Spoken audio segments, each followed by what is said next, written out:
Kia ora e te iwi, and welcome to The Chew. The Chew. Coming at you from the Chew Studios in Ngā Manu Hou, Arrowtown. And today we're speaking with a good friend of ours, Fiona Wallen. Welcome to the show, Fiona. Kia ora. So what I'm going to do is I'll just ask you to introduce yourself in whatever way you want to, and then we'll get on to where you were born and where you grew up, etc. Yep. Okay.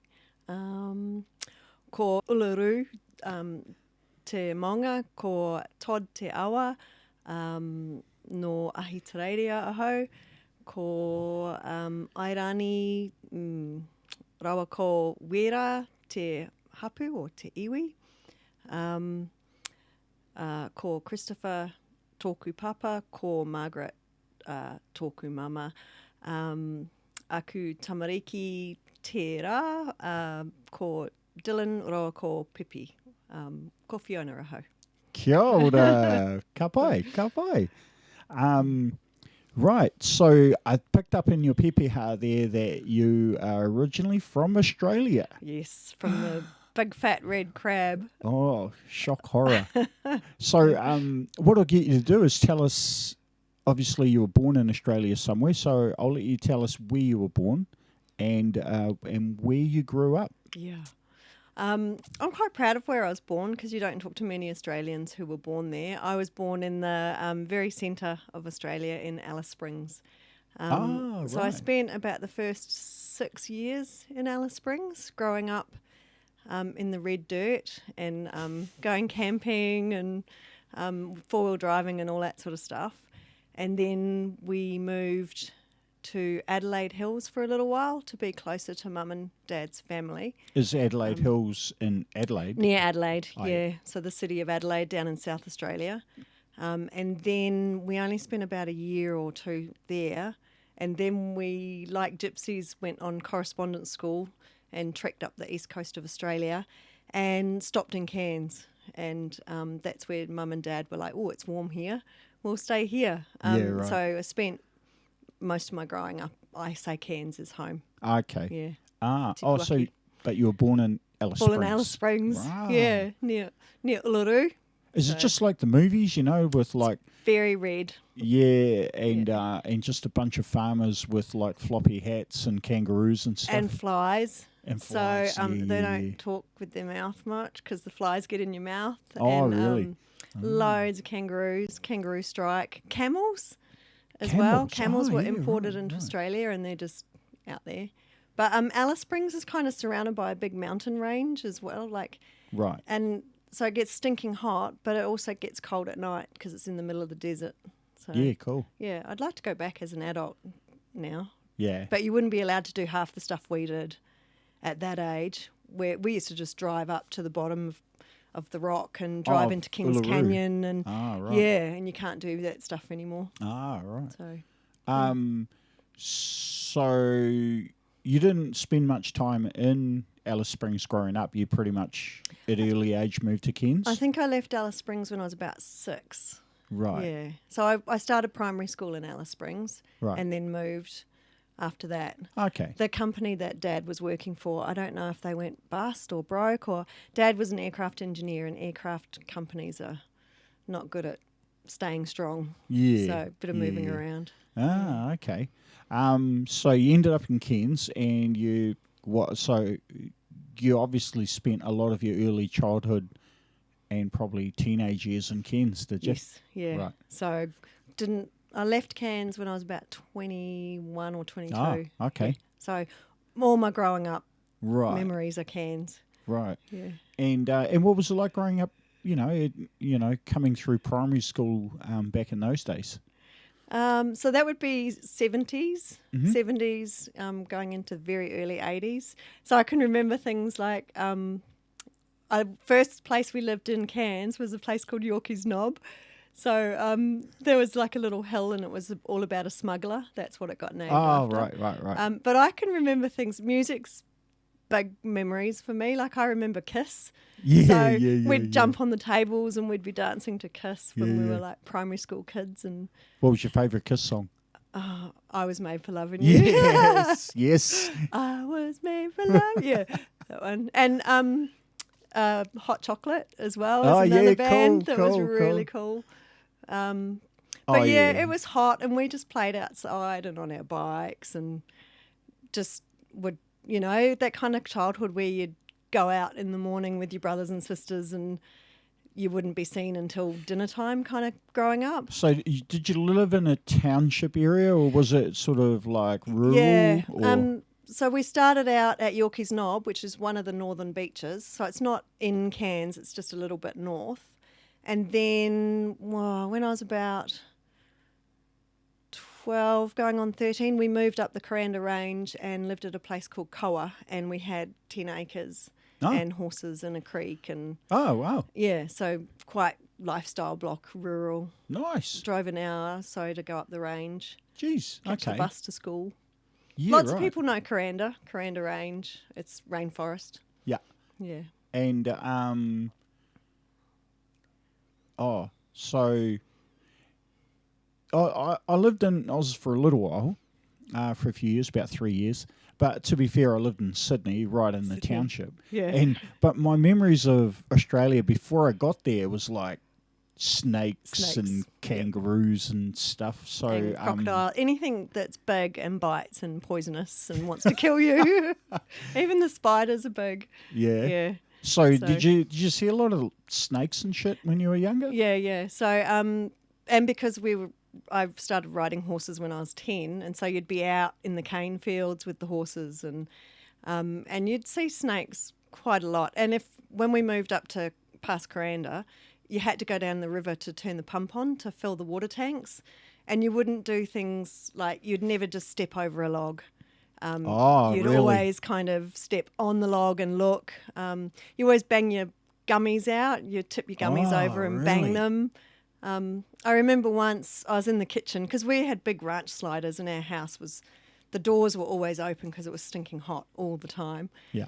And I thought my sister had left her skipping rope on the kitchen floor, so I just kicked it out of the way. It wasn't a skipping rope. It was a snake.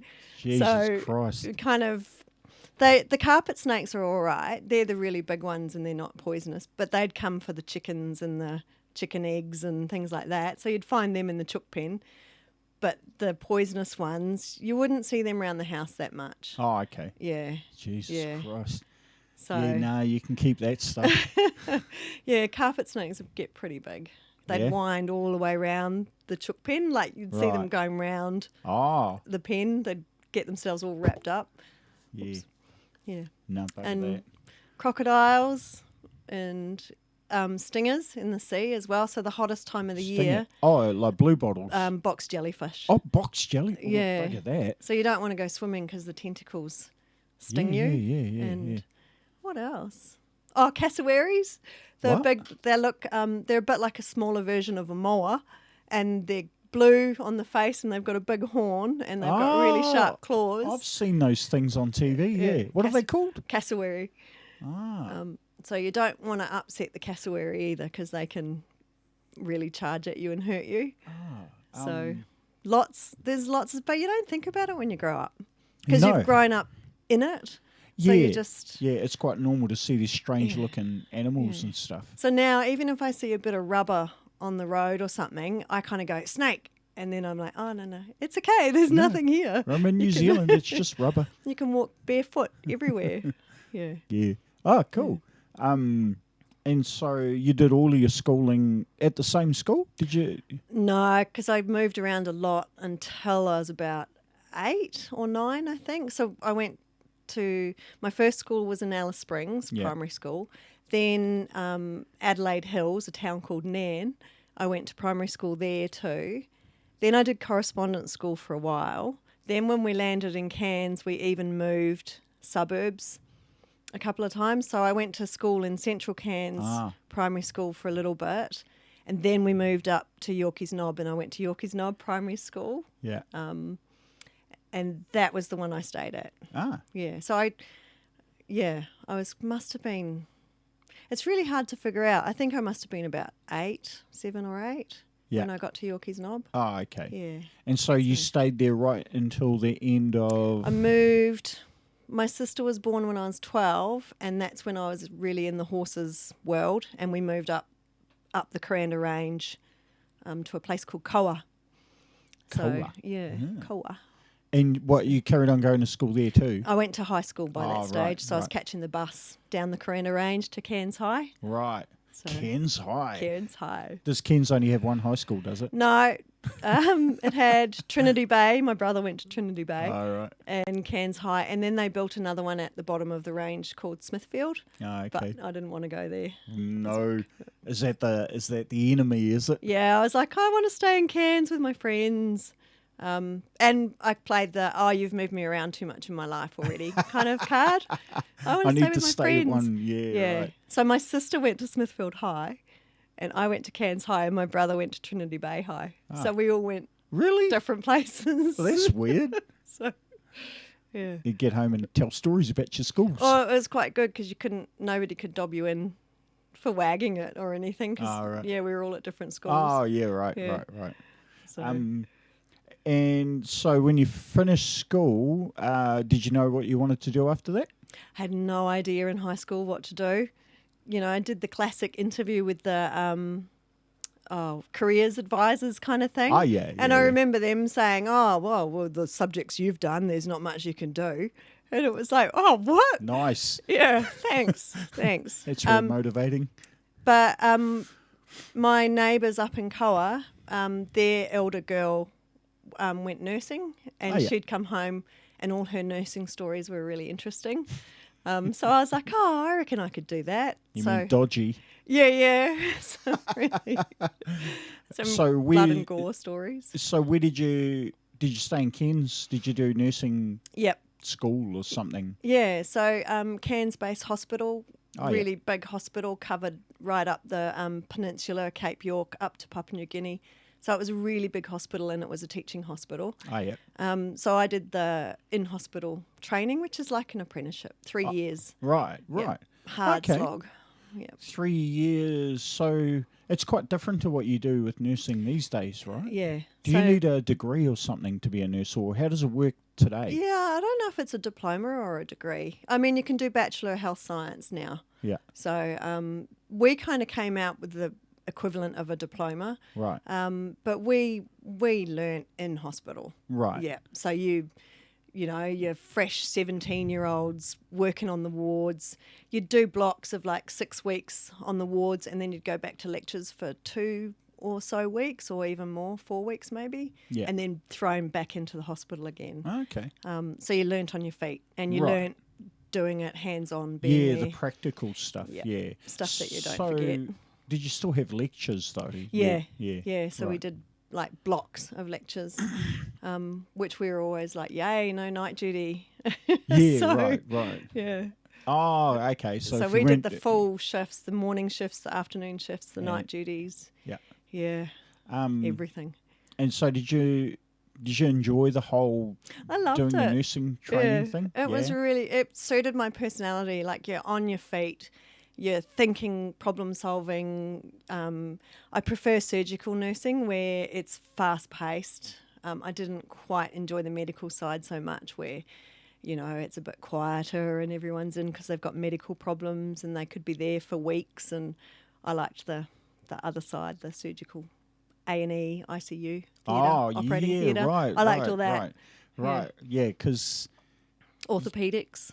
Orthopedic, what's broken bones. Oh, right. I liked all that stuff. Really? Yeah. So you weren't squeamish at all? No, not at all. Yeah. That's weird, eh? So. I mean, I don't think I could ever do. I just couldn't look at people's like open wounds, like squirting blood everywhere, eh? Yeah. See, that doesn't faze me. I don't know if it's just that you're that kind of person. You're psycho. That that's you don't. Why. You never get like I never got shaky or upset in an emergency or anything. You just do. Yeah, right. Might be afterwards that you're like, oh man, I'm hanging for a cup of tea or a whiskey. You got someone's blood all over your face. Yeah. Oh man, I want a cup of tea. Cup of tea in a crisis. Yeah. But I was like that growing up as well, though. With the horses, I was always the one that would hold them when the vet was there and the vet was sewing them up from going through the fence, or it never bothered me. I was always interested. So yeah. I think you got to be a particular kind of person to sort of do that. Yeah, that job. Yeah. Somebody can be in pain and bleeding, and you've got to get your hands on them, but you don't actually. Yeah, you don't think about. Oh wow, they're really upset, and that's blood. Ooh, you just get onto it. Yeah, right. Yeah. So it took you 3 years to become. 3 years. Qualified. So you'd even get like. Year 1 you had a plain epaulet, year 2 you had 2 stripes, year 3 you had 3 stripes. It was real like military kind of thing. It was hierarchy. Yeah, right. And that was the days when you had enrolled nurses as well who hadn't done all that training but knew everything. Right. And then the girls that wore the white and the guys that wore the white uniforms were registered nurses. So they'd done their 3 years. And right. Yeah. So what did you wear if it wasn't white? Blue and white stripes. Okay. Yeah. Ooh, so hierarchy. There was definite hierarchy, And matron would do her rounds. So that was fully back in the day of matron. And she knew matron. Your name. And what was it? The Young Doctors, was it? That Australian TV show with Sister Scott. Yeah. And matron. Yeah, and she was like a matron or something. I always thought that word was funny. Yeah, so you had to have all the pillows facing the right way and the wheels. No, it was fully like that. Yeah, militaristic. The ward had to be tidy and the patients would be really good. They'd be like, matron's coming around, I'll sit. Really? Oh my God. So I'm sure it's not like that anymore. No, I doubt it. We live in a tree hugging world these days. Yeah, because this was back in 87 I started nursing. Yeah. So now does a group of you all start together on the same year? Is that how it works? Yeah. So there was 2 intakes a year. So there was an intake end of January, I think, and an intake in around about June, July. And I didn't get in the first intake of the year, so that was the pink group or something, the beginners at the beginning of the year. And we were the green group, the June, July group. Pink? What the hell? I know, so we had colours. And I went and basically convinced matron to take me on because my marks weren't that great. Like I passed everything, but I wagged a lot and Fiona. So I went and saw her in person and was like, I can do this. I'll show you I can do this. I'll prove to you that I'm all right. And she took me on. Yeah, cool. And how many were in your intake? Oh, it was a fairly big class to start with. But like 20. Yeah, 20. I just remember the classroom being full. Yeah. And we had 3 or 4 guys as well, which was great because it was that, that nice testosterone kind of thing, just kept everyone grounded. Didn't get too bitchy. Yeah. And then, but people dropped out as we went as well because it got hard. And doing exams and studying and doing shift work and drinking and partying in between. It was hardcore, yeah. Yeah. So and it was actually, when I look back and think about it, it was mostly all the nurses who lived in the nurses' quarters who made a real tight-knit group who were the ones who stuck it out and passed. So the ones who lived out in the community at home, there was 2 that were older that got through because they were mature. Yeah. But the rest of it, we were all 17-year-olds and crazy, and it was that coming together as a whānau. Yeah, right. Yeah. And so I assume there was like a year 2 group, a year 3 group, and were you separate from each other? No, well, we all lived in the nurses' quarters together, and you kind of, when we all started and we moved into the nurses' quarters, we were all scattered over the 3 different floors. Okay. It kind of didn't really matter. We only really socialised with the 2 groups ahead of us and the 1 group behind us. And then soon after we started and the group behind us started, they stopped hospital training and were going to make it more professional by sending everyone to university. Right. So so people would do it for 3 years in university, get out into the hospital and then go, this is hard work, I don't like this. And then they'd stop and quit. So at least we did it. Yeah, properly. You got a feeling for what the actual job would be. It was really an apprenticeship. Yeah. Like we it's learned weird how they change stuff like that. If it works, I'm not sure why they change it. I think they wanted to make it more professional and earn more money, and it's like one of those mostly women-run things where we really wanted to be recognised as a profession. So what, you weren't recognised as a profession back then? Well, I don't know. I think it might have been about pay and getting the certificates and yeah. But we could run rings around the university kids. Oh, I bet. I bet. You know that learning in a vacuum, as I call it, where you're just like sterile in a classroom. You never get that real world experience. Yeah. So it was good. I still dream about the nurses' quarters. Cool. Yeah, it was a really good time. Yeah. You get up to mischief, did you? Yeah. Yeah. So there was a nurses' quarters, like, I guess she was called a matron of the nurses' quarters. But by the time we came through, she was so over it. She would just stay in her wing and wouldn't be in charge of the doors or the lockout, or, you know, it was supposed to be a curfew and no visitors and all that sort of stuff. But the doctors' quarters were behind us, the RMO quarters, was it called? And so you could break into the nurses' quarters just with a credit card and slide it past the lock. And so there was quite a bit of coming and going and people sneaking down the halls and parties and, yeah. It was good. It was really good fun. Yeah, it sounds. It reminds me of my time in the Air Force. It's the same kind of thing. Everybody's like sneaking around. You're supposed to be on curfew. There's rules. You're supposed to be staying in your barracks and not allowed to have girls in the barracks and stuff. And so you always you can tell because you can smell perfume, right? You're like, oh god, somebody's like bringing fancy someone in. Soap. It was like that. Yeah, because I mean the male nurses lived in the nurses' quarters with us too. Like I remember Jono and Steve and that staying there, but we would sneak doctors in and we'd sneak doctors in and do that because our quarters were easier to sneak into than the RMO quarters. But yeah, we'd get invites. I was remembering that too. So if the Navy came to town, so the big ships would come into the old Cairns, Navy, eh? And so we'd get an invite, an official invite, because they'd be like, where can you get the most women in one go? The nurses' quarters. So, yeah. I remember going on a submarine. Yeah? Oh, cool. On a submarine. Yeah. Nice. So, nice. Had a tour of the submarine. Nice.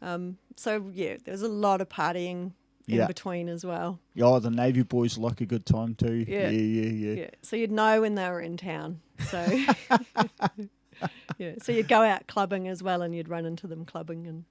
Yeah, and it was all over. It was Kansas, Navy boys all through the barracks. Yeah, because it was a big harbour, and it's kind of like one of the last stops because it's quite far north in Australia. Yeah. But Cairns is quite a small town. Like it does remind me of Queenstown a bit. You could walk from one nightclub to the other. Right. So you know there'd be these drunken mobs walking around. That's cool. So once you partied yourself stupid, it was, and scars, so it's at one point you obviously passed, I suppose, or you graduated. Yeah, amazingly enough, we passed and we kept passing and graduated, and it was the full, in a hall on the stage, kind of matron was there and everybody was invited. Matron's back. Yeah, pins the badge on you and. Gives you your white uniform. Yeah. We were allowed to wear our white uniforms and stockings and all that. And so I was 21. So that must be I can't think of what the dates were. Yeah. Yeah. Back in the 2000s. Yeah. Yeah. And then it was kind of like, well, do you apply for a job at the hospital? Because you had to apply. You kind of got kicked out once you graduated, really, or start thinking about what did you want to do, where did you want to go. Yeah. So what did you do? Well, being first generation Australian, because mum and dad were they grew up in Britain, but we've got a lot of Irish, Welsh, Scottish. Oh, I didn't know that. So your parents are not born in Australia? No, mum moved over at about 15 on the 10-pound boat kind of immigration, and dad came out I don't know if he came out with the Air Force or came out soon after being in the Air Force. So he came out first, and they met in Australia. Oh, okay. That's well, okay. Well, I've got a different perception of you now. First gen. So you're not a descendant of convicts. No. They paid £10 to get to Australia and came out on a boat, so it was a really long 6-week, 8-week trip. Yeah. Yeah, and got off. Lots of people got off in Perth, but my parents, even though they came out separately at different times, they got off the boat in Adelaide. Cool. So Cool. Yeah. So what'd you do after you graduated? I decided to go overseas and see where I was from, because I was kind of like, nobody talks about who we are or where we're from. I want to know. Yeah. Where are we from? So I decided to go over and see where they're from and where did they grow up. Ireland and England. And Europe. Oh, Europe. Yeah. Okay. Yeah. Yeah, cool. So How was that? it was awesome. Yeah. Did you go by yourself? First time I went with my good friend Paula Biggs. She's Cook Island Maori. Kia ora, Paula. Yep, kia ora. And so I went with her, and we kind of went like Honolulu. I don't know which way it goes. Honolulu, New York, Los Angeles. I think it went that way. And then London. And then we kind of used London as our base and popped across to Europe and did some travelling. We went to Germany, Holland, of course, Amsterdam, as you do. Oh, I wonder what you did there. In the Bulldog Cafe and, the Sex Museum and all those places. And the cafes. And I don't think we made it to France. We kind of tried to do a circuit. Yeah, right. Yeah. Oh, we went to Czechoslovakia. Oh, and Berlin. The year after the war. Czechoslovakia. Was it still called Czechoslovakia back then? Yeah. Wow. And that was weird. That was so strange. And we went to Berlin. It was the year after the wall had come down. So we did a lot of touring around. Everybody loved Paula in Europe. Everyone was like, oh. Really? They just thought she was gorgeous. Oh, and wow. It was really interesting. The Germans really liked her. Yeah. So Funny. went to Hamburg. And then we stopped, kind of came back to London and earned money to try and do more, see more. But when you live in London, London just eats your money. The classic OE. So what did you end up working in bars and stuff, or? I actually did nursing. Oh, so okay. I did. Well, that makes sense. Yeah, right? yeah, it was really easy. Private nursing. You'd go to knock on the door and the butler would answer. The butler. You'd be like, "Oh, hi." Yes. G'day. Can I help you, Jeeves? G'day, mate. Oh, am I at the right house? That kind of thing. Yeah, cool. And how long did you spend travelling around then doing in New Zealand we call it the OE? Yeah, so. I think it's all a bit blurry because there was quite a bit of drinking as well. But I think it might have been maybe 8 months or not quite a year. And then the Falklands Gulf War kind of broke out, and London IRA were really shitty that they weren't getting any press, and so they were doing things like bombing the train stations and things. So we were like, stuff this. Yeah. We're getting out of here. Oh, bugger that. So Paula went to Canada with her new boyfriend, and I was like, it's faster to go home and earn money at home. I'll go back home to Cairns and the hospital will have me back. I'll go see matron.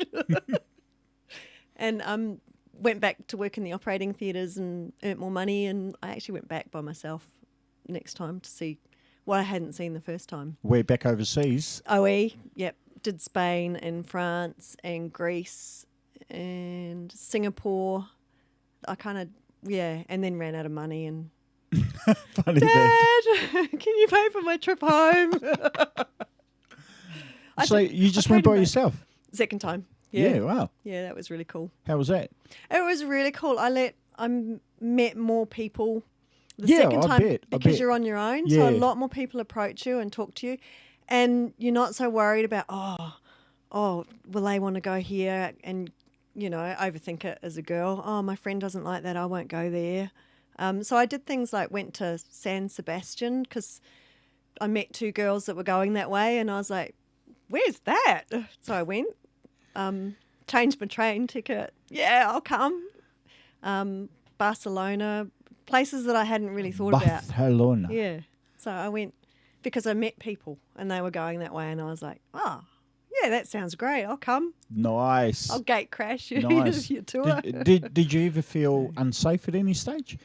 South of France, yeah, which was unexpected. I didn't, because I don't know if it's just youth that you just don't think about that kind of thing. Like now, I'd overthink it. Especially where we come from, like Australia and New Zealand. It's not they're not dangerous places, No. right? So You walk, I mean, in Sydney, I used to walk around at 3 o'clock in the morning by myself, and I never thought about it. But south of France was a bit scary, and it wasn't the French people; it was the northern African people, and that kind of people. It was really scary. The men were really scary. They would pull up next to you in the car by themselves and open the door, and you'd be like, shit, and I'd run across the road and go down a lane and disappear, kind of thing. They were really sleazy. They were really, like, you did feel like you were going to get grabbed and never seen again. wow. Like you'd be in a park having some lunch or something, and they'd come over and they'd flash, and you'd get up and go. So that was like Czechoslovakia and all those places where I couldn't speak the language. People were really nice. But the south of France, like Aix-en-Provence, Arles, those Avignon, there was some really, really dodgy people.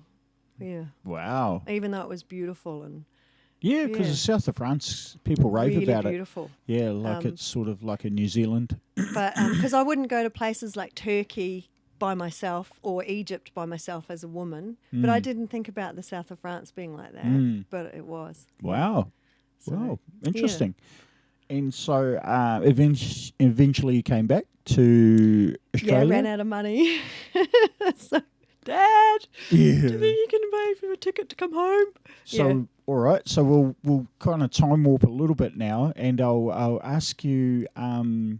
So how did you end up in New Zealand? Travelling, moving again. So when I got back to Australia, it must have been around about 92-ish. I've got a poster at home, so I know it's somewhere around 92. And again, back to Cairns, back to the hospital and working in the operating theatres. And then I went, oh, I'm so sick of Cairns. It's a small town. I want to get out. So I talked a friend into moving to Sydney. Oh, cool. And we just got on a plane and got off in Sydney and looked up some guys we knew and were like, can we crash at your place? Can we come and sleep on your couch? Oh, in fact, move over. I'm getting in your bed. Fiona. So move over. Some British guys, move over until we found a flat. Yeah. So the guy, Peter Ammenhauser, I made him move down to Sydney with me. Yeah. So we haven't got to New Zealand yet. How's this fit into the New Zealand story? So I worked in Sydney in the operating theatres for a little while in a Jewish hospital, of all things, and then got bored with that and then went off and did my midwifery training, which was a year. So I trained as a midwife in hospital again. So that was 1 year at the Central Coast Hospital up in Gosford.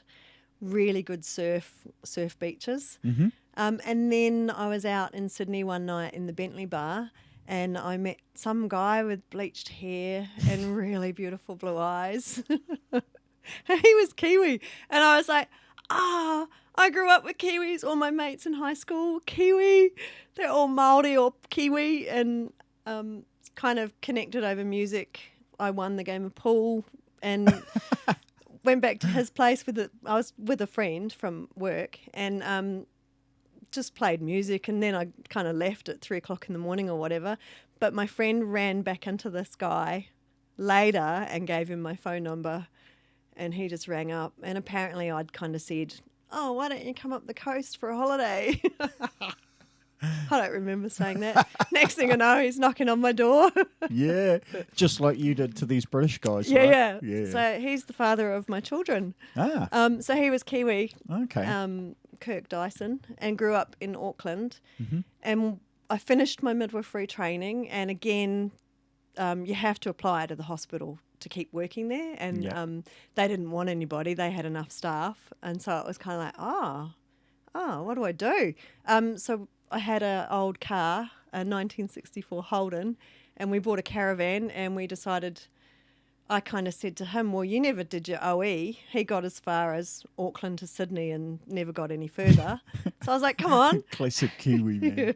So we travelled down the coast of Australia, got to Adelaide, ran out of money, earned some more money, and then he kind of got homesick. So we hopped on a plane and came to New Zealand, Aotearoa. Oh. 1997. Right. So And so you landed in where? In Auckland? Auckland, Tamaki Makaurau. You stayed there for a little while? Yeah, he was a North Shore boy. Oh, yeah. So his mum and sister and everybody's still in Auckland.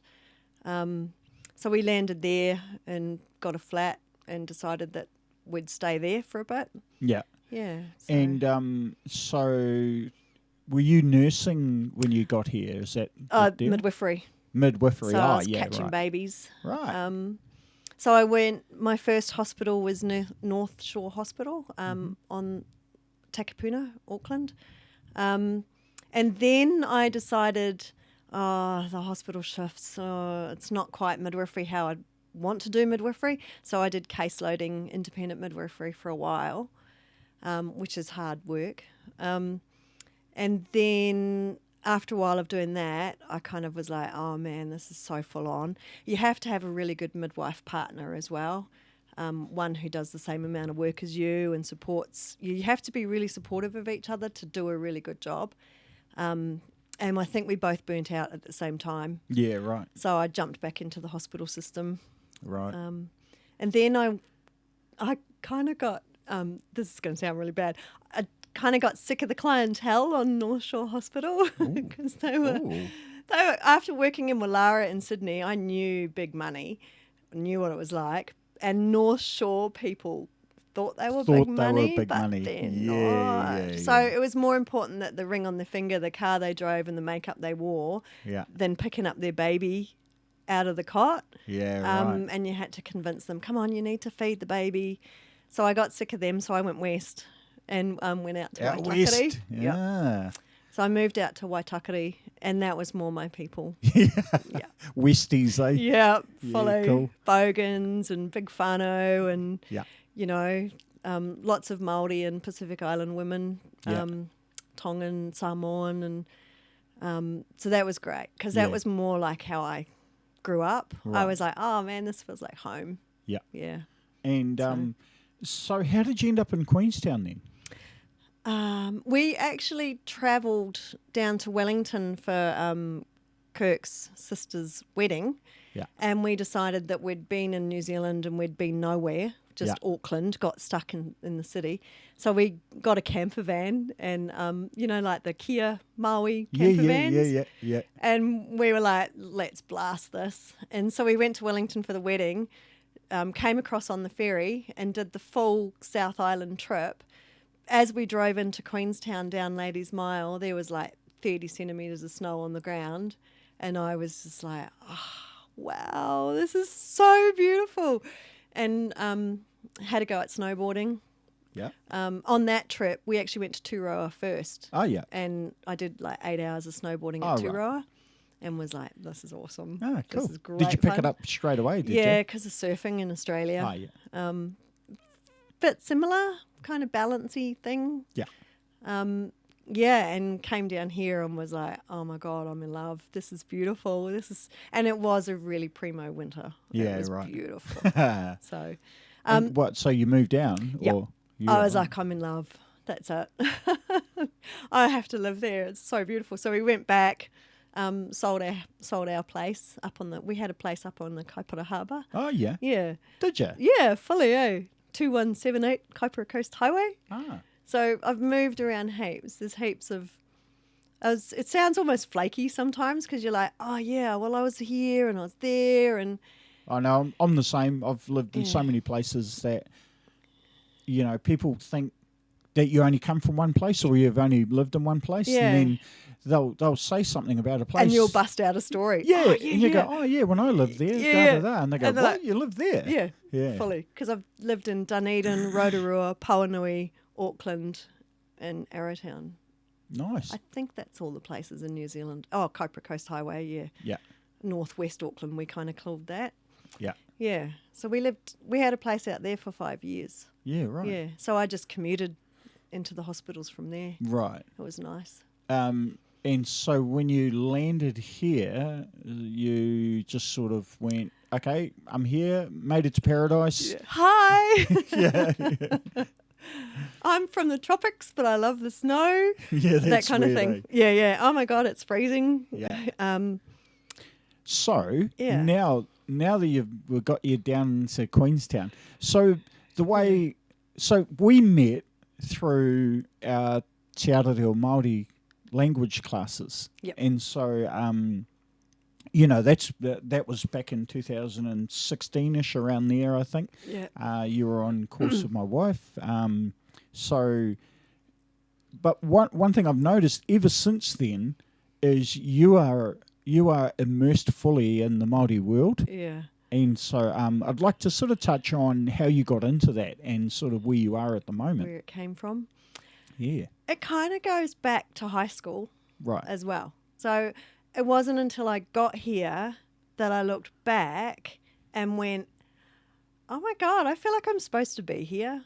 All my friends in high school were Māori or Kiwi, Pakeha. That's so funny. So many of them in Cairns. Yeah, loads. They all went over in the 70s. Big fishing, crabs, seafood. Yeah. Fishing village, farming, cane fields and farming and yeah, they all worked the boats and so it was that real, good food, good family, lots of belly laughs, kind of fun growing up, that kind of growing up. Yeah. So when I got here, I looked back and went, I kind of feel like I was supposed to be here. I think this is, all leading into this. And then working in Auckland in North Shore in my takari, I found the Māori midwives used to always say, here, I've got a woman, she needs you. When I was back in the hospitals and not independent anymore, they would always hand over their women to me. And I was kind of like, why do I always get your women? Why do you always want me to have them? And they'd be like, oh, because you kind of get it. Because you'd let there's just all these stupid rules in hospitals, like, oh, only one visitor, blah, blah, blah. I'd let the whole whānau in, especially if they bought food. So, they'd bring in the KFC and the chow mein and... chow mein. Yeah, and that's where I started learning some language as well, was around being a midwife and being involved in Māori and Māori midwife team. Yeah. And I loved it because it did remind me of home. So that's where some of my first language came from, like Mimi and Whenua and Waiu. Yeah. And I kind of just went with it. And then we came down here and I was like, man, it's really white down here. Where's all the Māori? And worked for a while in the Queenstown Medical Centre and started to meet the odd Māori that way. But it was when the children's father left, 2015, and I was kind of like, oh, it's time to find myself again. I lost myself, being with him and in that relationship. Yeah. Looked around, and in the mountain scene was an ad for weaving. So it was like, come and do this weaving course. Flax weaving. Yeah. It was over in Hauia Flats. I had no idea where that was. I was like, where's that? And it was with Pip, and Pip's partner, Jeremy Van Reel, so it was like 1 weekend a month, and we'd go and do a full noho for the weekend, and Jeremy would come in with his guitar and teach us a karakia or a song or something like that to do with the whole wharipora, the House of Weaving. And I kind of just was like, yeah, this is awesome. So my first song was Hutia Tirito. Oh, yeah, right. That was my first Māori song in Te Reo Māori. And I kind of got to the end of that year and wanted more. Right. I was like, I want more weaving. I want more language. I had actually done some Māori healing kind of massage courses in Rotorua when I lived there for a year or so. Mm-hmm. And I wanted to be able to say karakia properly and give it its worth. Mm-hmm. So I was like, I want more. And then in the good old mountain scene was an ad from Jeremy. This is the last year ever that I'm doing Te Reo Māori course. Sign up now. It's free. It's free. So I jumped in. Yeah, cool. Boots and all. I was like, yep, that's me. Nice. So that's how we crossed paths. That's how we met.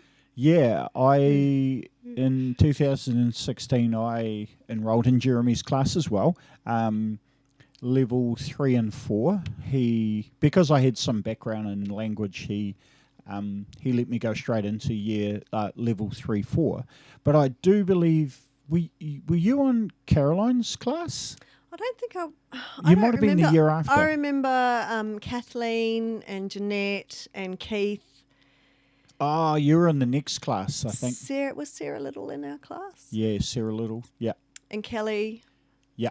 Yeah. So you were the year after, I think. But by the time... Oh, so was I kai awhina for your class? Yep. Okay, so that was the next year then. Yeah, so it would have been in 2017. So, Yeah, because I don't remember you, like, at the beginning, but pretty soon into it, you were, definitely kai awhina. Yeah, because about just after the start of that year, they hired me in as a kai awhina for his class. Yep. So I came along and started helping out with you guys and learning as well. And I was green and I was terrible. I didn't know what I was doing or saying half the time. It was funny because you were like really steady, calm, and Jeremy's just like, wow, manic. I wouldn't sleep. After those, I'd be so high from like the energy that I couldn't sleep. So I'd go home and like read or YouTube stuff or, fully loved it. Yeah, cool. And so you carried on your language journey, because for the listeners out there, Queenstown, typically we only ever took Te Reo Māori classes up to level 3, 4.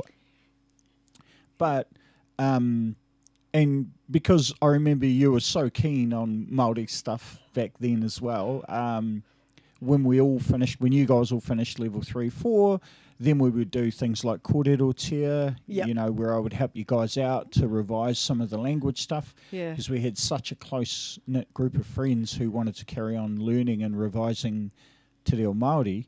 And then, of course, that turned into our Waiata group. Yep. So... because Keith was in our class. That's right. And that's why we decided to get together and sing. Yeah, that's right. Yeah, because Keith was sick with cancer. Yeah, so it's Keith's legacy, really, our Waitatia group. Yeah, that started our Waiata group. Yeah, that's how we all got together initially. And we loved it. We were like, man, this is great. Let's keep doing this. It makes me feel good. Yeah. Well, it was funny because I was doing the kōrero te reo classes, which was just like, doing refresher language stuff with all of you guys. Yeah. But you guys wanted to sing more often. I was like, can we sing? And I'm like, we've only got 1 hour for a class. We can't sing. Singing makes us feel good. Yeah, and they're like, but why don't we just make a singing group then? I'm like, okay, let's do that. So, and now our singing group is probably more popular in the region, right? Than our Te Reo, yeah, we're always doing singing around the region. And of course, Fiona here is one of the original founding members of the Waiata group. I'm a stayer. Yeah, and now we've moved into now we have our group Ngā Manu Hou as well. Yeah. So, but getting back to your story, sorry. It kind of all weaves in together, right? Yeah, it does weave in together. And speaking of weaving, so you kind of carried on your own. With the whole Raranga weaving thing? Yeah, so the year finished and then Pip got busy with her business and kind of stopped teaching weaving. And I was looking around going, I want more. This isn't enough, kind of that thirst for more. So I looked online to see if there was anything online and there was. I found, and I think she was pretty much starting out with her online courses and teaching as well, because it's changed quite a lot since I first. Who is? Viranoa Hetet. Oh, right. So the Hetet family, her Digares Te Kanawa, I think, is one of her whānau, and really strong history of art and weaving and carving in her family. Wow. And her courses are amazing. So you go online, you pay, which I think is fair enough. She's doing some awesome teaching. The way she teaches teaches you really good habits, walks you through from the beginning, and it's all connecting. It's all makes sense as you walk through her modules and her classes. So I was doing her modules and then kind of got a bit broke, and so I had to stop. Life as a single mum. Because I'm like, I can't afford to pay for this module this season because I want to go snowboarding. So I kind of have to prioritise sports, prioritises as well. Mountain biking and snowboarding are expensive. Yeah. And then I kept looking around. I kept thinking, I kind of think that it's okay to learn from more than one person. I do think Vero Noa Hete is amazing, and I would love to have a lifetime membership of her weaving. And so I just did a bit online and kept pottering. And then somebody else moved into town, Makanui. And so I pushed and pushed and pushed him for ages because he was a bus coach driver. Yeah. And from up north, and sounds like a bit of a gypsy too. And I kept getting asked to teach weaving through places like Southern Reap. And it takes quite a bit to teach a course, and it takes a lot of energy. And so I did some little weekend wānanga, but I kept pushing Makanui because he'd done the whole 3-year degree kind of and had way more knowledge than me. And because of COVID, he wasn't bus driving and tour coaching anymore. Yeah. So I kept prodding him, and every time they rang me, I'd be like, you need to ring Makanui. So he started doing 10-week kind of courses. So it was great to do some face-to-face, hands-on weaving again with him. And he taught me the whāriki, which is in the background. So that behind you is a whāriki or a mat, a woven mat. Yeah. And you wove that whole thing? Yep. So that was 10 weeks. It was 10 weekends. It was a term. And weekends might sound like Saturday, Sunday, but it really was Thursday, Friday, Saturday, Sunday, Monday, because you really had to get on it and keep working and unweave and so this thing is massive. Like it's bigger than it was supposed to be. Yeah. You can't really tell from big. the background on the podcast here, but it goes to the top of the roof in this room, bent on and the it's floor. bent on the floor as wide. well. And it's probably 3 about panels. Yeah, it's probably about 3 or 4 feet wide as well. So it fills my lounge room. My it's lounge room impressive. floor. And it was hard work. I remember from your Facebook how stressful the weaving of this thing was for you. It made me cry. And it's really weird because I could look at it and I couldn't see the pattern, which is really weird. I don't know what my brain was doing. So I had to get my phone and look through my camera on my phone to be able to see the pattern. I don't know. It was really odd. And so I'd get so tired and I'd be like, I can't see the pattern. I can't see what I'm doing. And then my son would come and look over my shoulder. Oh, you've made a mistake there, Mum.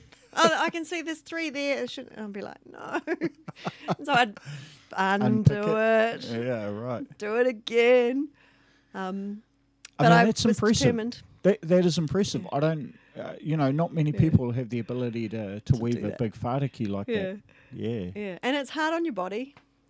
People don't realise it, but it's hard on your hands and your wrists and your neck and your shoulder, and but it's so good as well. Yeah, right. It's like you don't think of anything else. You're looking at what you're doing. You're thinking about the under 3, over 1. So there's no room for any of the other stuff to come in. Yeah. So I found it hard work, but meditation. It's really good to switch off. And when you're on your own with your kids and there's loads going on, it's one really good way of just blocking everything out and just focus, get in the flow. So one thing I've always been impressed by was your knowledge of harakeke. Yeah, I love it. So, I know harakeke, like flax. The plant. But I had no idea there's all these different varieties of it. And all of the different characteristics of them. Yeah. And so you've learned all these things, have you? Yeah. So I kind of think Susan Milne would agree with me. I think I've got a slight ADD trait of when I like something, I'm boots and all. I'm really throw myself in and I'm passionate and yeah, you'll see that with the biking and the snowboarding as well. But Okay, what star sign are you? I'm a Gemini, so Okay, I don't know what that means. I just thought communication? I'd throw that in there. yeah, communication, but then communication errors can happen too. Yeah, right. Sorry, carry on. Yeah, so there's more than just one flax plant, which is people don't realise. So you even go to the Reforestation Trust and talk to them, and they don't know what you're talking about. They like look at you like you're crazy. But so you've got your Formian tenax, your big, really big, straight up, stiff, massive big plant that you see along farms and coastlines. But there's more. There's 100 different variations of different, like they're whakapapa, they're whānau. They've all got different names. They all do different things. So you've got your ones that dry really creamy white. You've got your ones that are really good for piu piu or the white fibre inside, the muka. Then you've got your standard swamp kind of ones that are great for strong kite. So there's a whole... somebody's actually listed them, like has done a full book of the Renee Orchardson catalogue is what it's called, and they've listed at least 100 or so of them, and they've actually put the qualities of what they're good for, and so they've all got different names. You've got now I can't think of any of the names, of course. I've been given some really old heritage ones, and they're in pots in my yard because I don't have any land. Really? What do you mean given? Like people... Gifted, yeah. Gifted from people who knew what they were? Or? Yeah. So another weaver, Penny Cameron, who comes down this way because her husband likes going trekking and doing stuff like that. She brought them down in the boot of her car for me, and from her pa that they were moving because there was a road being built through their property. Yeah. So she's moved her pa, that kind of thing. So she put some aside for me and wrote on them and labelled them, and I'm really annoyed I can't think of the names of... Taiori is one. So they're all different, and even when you look at them, when you stand with the plants and look at them, some are really wide leaves, some are more narrow. They're different. Some have got really dark edges. And so you can tell the type just by looking at it? I'm not that good, but introducing someone else, Whaiaroka, can. So Whaiaroka is Whaiaroka Cameron. My new friend? Yeah. Yes. And she is a tohunga of Raranga. Yeah. And we are so privileged to have her. And she's living in Arrowtown now. Did she get that flat? Yeah, she got awesome. She got the flat at Jenkins' place. Yep. Yeah. Oh, that's so good to hear. Yeah. So she moved into town, because of her mokopuna and her children. Yeah, Te Raita, yeah, that's right. Yeah, so they've moved off the land to come and live down here. And so I took her for a little, we ended up 4 hours tiki touring around. And I showed her some places where there is harakeke and no one knows where it's come from or how long it's been there. And I said to her, we don't have much muka plants down here, but I took her down Frankton Beach and we were looking around, and she noticed things that I hadn't even really noticed, like, see these plants here, there's no kodari. So those plants, even though everything else was flowering, these ones weren't. Yeah, right. And so she came over and said, I think these are muka, paori or pango, or she did call them, it started with a P. She said, I think these are these plants. And so she knows just even by touching and looking, and she can pretty much guess what we've got. Like some, she was like, I don't know what this is. So we're not interested in the little floppy, small, pretty garden ones that everyone keeps offering us. Thanks. That's really kind of you. No, that's no good. They're just ornamental gardening, whāriki kind of ones. We want the big, the massive ones. Yeah, right. Yeah. And so she's weaving. So she's started up with SIT. Yes, that she has. Yes. Doing like mahi toi, doing a couple of semesters. So I've signed up for that because I'm like, I'll start again with you. I'll start from the beginning. Yeah. And it's been good revisiting stuff I haven't done. Yeah. For years, like 2015, 2016. Yeah. So we're redoing things that I did that long ago that I'm like, oh my God, I've forgotten how to do this. Yeah. You know, Whairoka she's got like an NZOM. Yeah, she's amazing. It's like she's like really well known, and and really highly regarded. Yeah. So her actual mahi, I think, is social work. It is. Yeah. That's right. She's a social worker. Yeah. So really invested in youth as well. But she's at least working for Te Wānanga or Aotearoa and SIT at the moment, delivering those courses. Which is great. Yeah. And I like her. I'll teach you. You go and teach your whānau. Yeah. Kind of. Yeah. Keep it going. Keep passing on the knowledge. Yeah. Because she's done things like for the mussel industry. With the big starfish, when I saw the picture of the starfish, I was like, oh my God, they're like crown of thorns that are eating the Great Barrier Reef. They're the same massive big starfish that just eat everything. Yeah, right. So she looked into using muka to make the ropes for the mussels.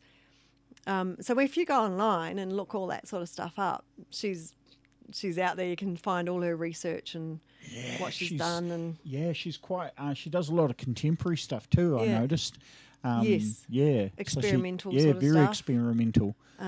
So she has woven and knows one of Vironoa Hetet's whānau, because she mentioned Diggoress, Te Kanawa Diggoress, or sorry, I'm probably getting that the wrong way around. Mm-hmm. But she.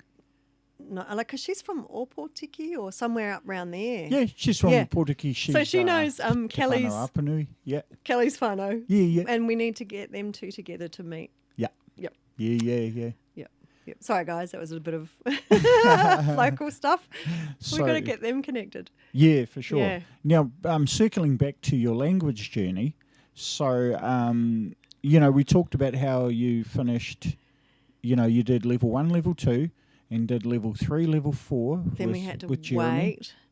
Then we had a long break. A year or so, a year and a half. It might have been a couple of years. And then eventually, SIT green-lighted us getting a level 5 course here in Queenstown. They were like, you guys are stubborn enough and still interested. Yeah. We'd managed to gather quite a few people who had finished level 3, 4, but not just gathered them, but carried on learning and teaching ourselves and getting better, doing our own little wānangas. And so we had a superstar class, our level 5 rōnakitanga class. It was good. And how'd you find the rōnakitanga? Did you enjoy it, or? See, COVID's thrown a spanner in the last couple of years too, because I've been thinking about it a lot lately because I'm a bit over Zoom. I love the kanohi te kanohi learning, the face-to-face learning, because I think I'm a person who picks up on energy.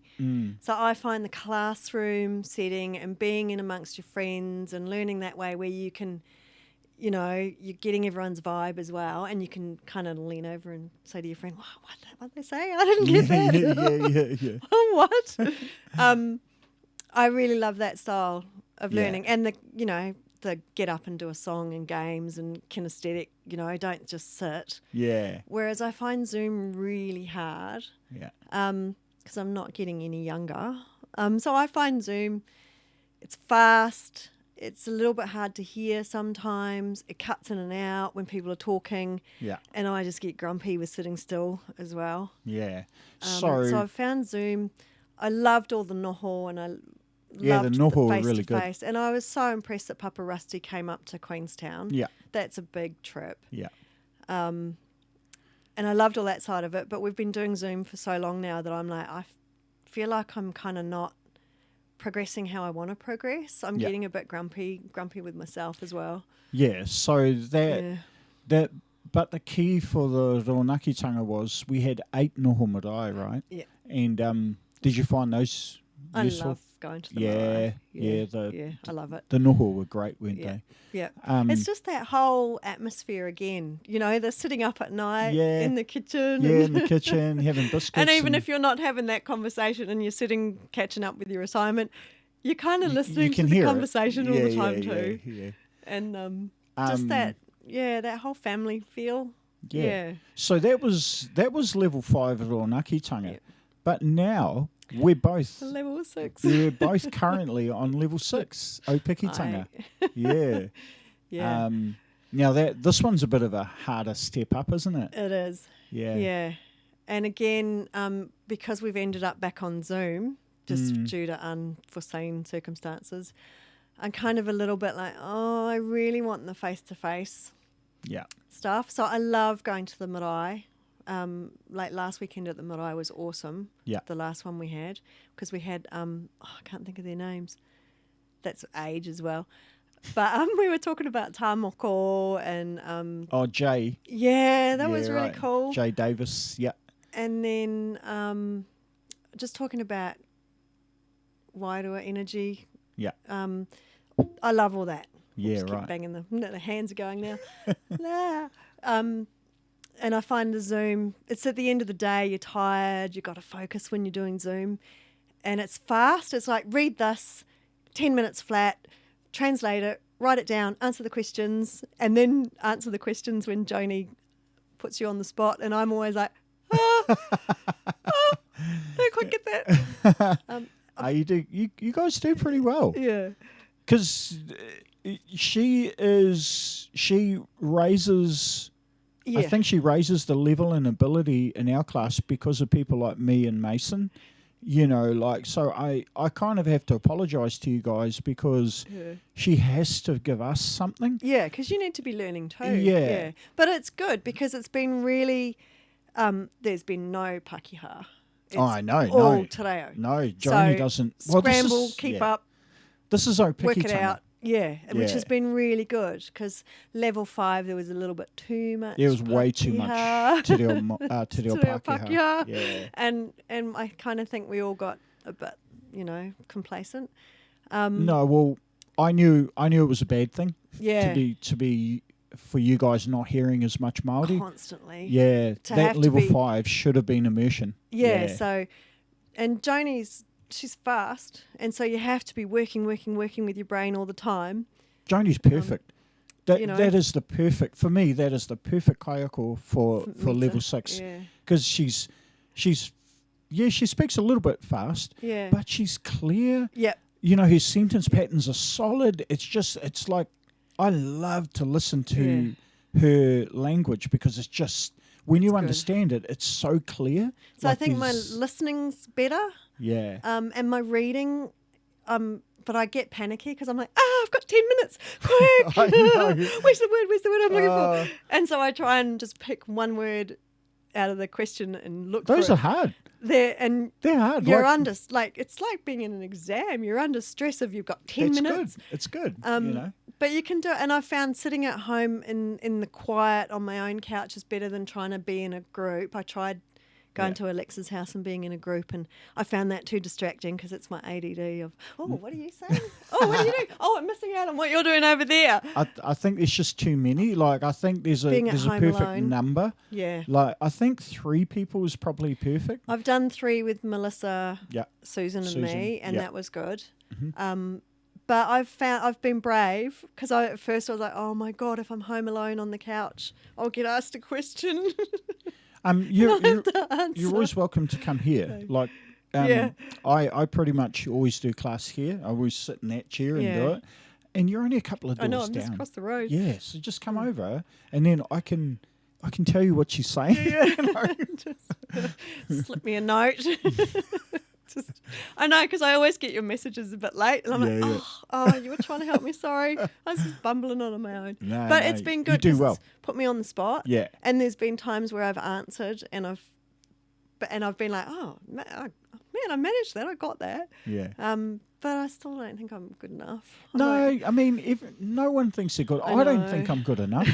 No, I don't. Because I just when I think I'm doing well, and then I'll get into a whaikōrero situation, and I'll screw it up, or I'll say something I didn't want to say, or I miss something out. Yeah. And I go and sit down and go, God, I'm not where I want to be. Yeah. Yeah. Yeah, so we're our own worst critics, hey? Like, your little voice in your head. Of course. It's like, oh, shush. I'll go and weave. I'll shut that voice up for a while. So a little funny thing about Fiona. It's funny to me because I had a funny little name for her back in the day, and it was It was Whakatipu.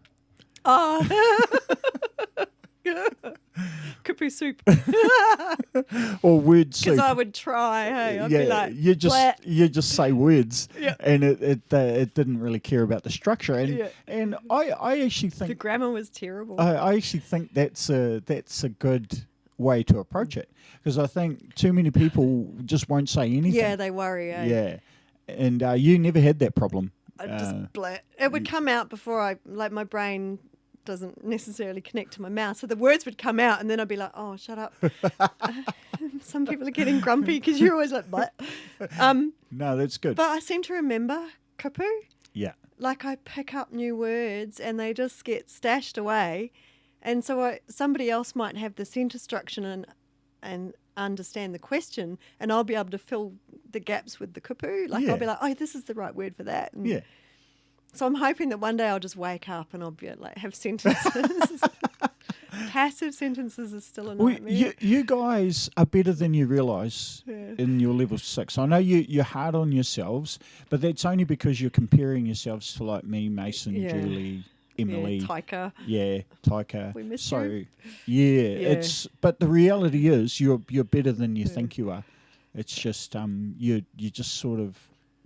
There's a high bar in front of you, and you think you need to be there, and you don't. There. Yeah. Yeah, like Kaz and Kaz as well. Yeah. Geraldine, she's come a really long way. I'm like, oh, I should be as good as you, and I'm not. Oh, yeah, but Georgina, to be fair, Georgina, she does a lot of practice. Yeah. And they've been to like Kia Kurehu, which is like a step down from Kurereo. So, and those things, they really amplify your learning when you go to those immersion wānanga. Ideally, I'll get there one day. Yeah, I know you'll get there. You'll definitely get there. But I'll keep trying.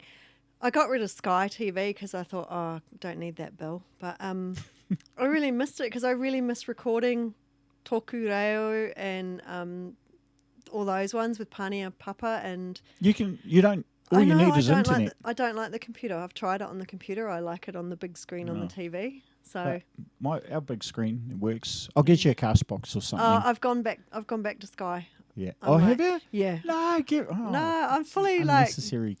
I like it. It's already making a difference. I can tell. I've started putting it back on because there's no one at home to complain. The kids are used to it. So it's playing all the time. Oh, well, whatever you need to use, Because Tōku Reo, you should be listening to Opaki as a minimum. Opaki, but there's another one, Ako. Yeah, Ako. Ako is that's the real show you want to watch. I don't pick all of it up, but I can pick up bits of that, so I've been watching that too. You have to watch it consistently. It's not until you watched about 10 shows that you start to really understand it. Yeah. Yeah.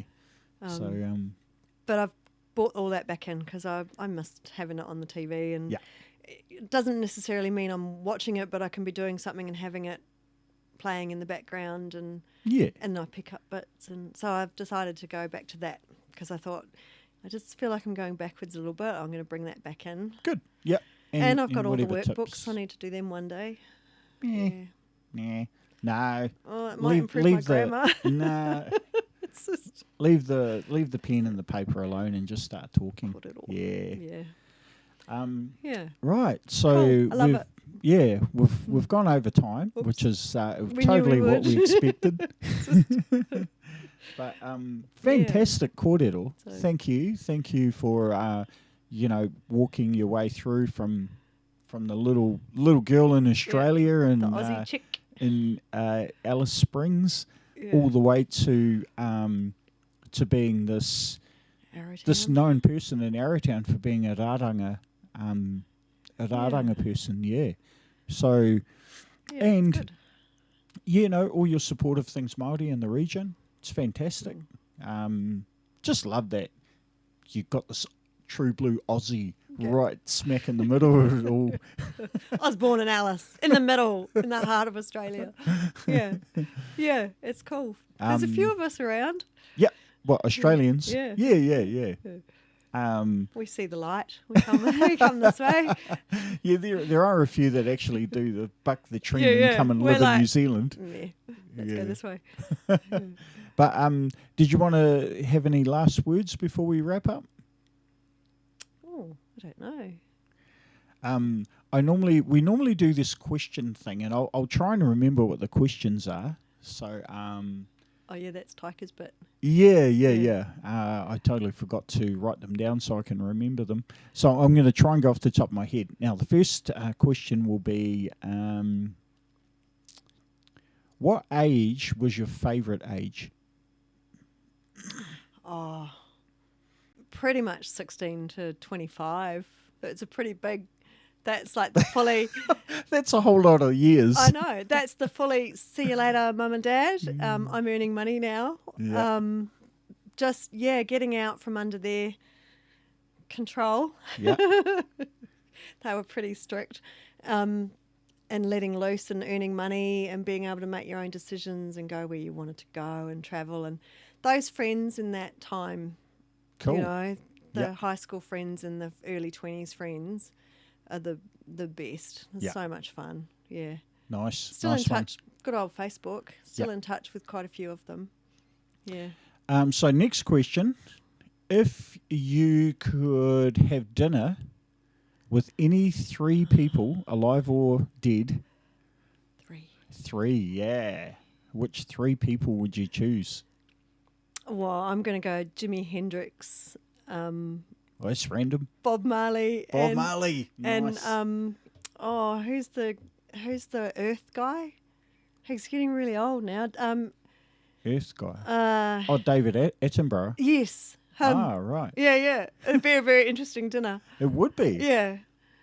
Because Nice. he's amazing. We grew up watching him. Yeah. Yeah. And yeah. Nice. Gee, that was pretty good. You had those off the top of your head just like that. Jimi Hendrix and Bob Marley. Yeah. No, I'm with you on Bob Marley. I would have chosen Bob Marley too. Yeah, it'd be a really interesting dinner. Yeah. And a very long one, probably. Yeah. Might be quite wasted by the end of it. He would have been wasted at the start of it. So yeah, it would be very interesting. Yeah. And the last question: if you could give some advice to 18-year-old Fiona, if you could go back in time and give 18-year-old Fiona some advice, what would it be? Be careful who you breed with. Because once they're in your life, that's it. Yeah. When you have children with them, they're in your life. You can't kind of just get rid of them. You can't walk away from them. Oh my God! Sorry, that's a bit sad, isn't it? Yeah. No, it's not sad. Yeah. It's the truth, you know. Yeah. So I love how straight shooting that answer is. There's no like fluffy, I love my children. Profound. But yeah, he was not good. All right. So on that note, I think we'll wrap up. But thank you so much for coming in. We've been trying to set up this chat for a little while now, so I'm glad we finally got around to it. Neighbour. Yeah, I know. You only live a couple of doors down from me, but we're always out. We're always busy crossing paths. Yeah. Yeah, so Whānau, if you got any questions for Fiona out there, put them in the comments down here. I'm all over the internet. Flick us a like. Yep. Fiona Wallen's her name. And so flick us a like and subscribe to the channel. And we will see you next time on The Chew. Mā te wā.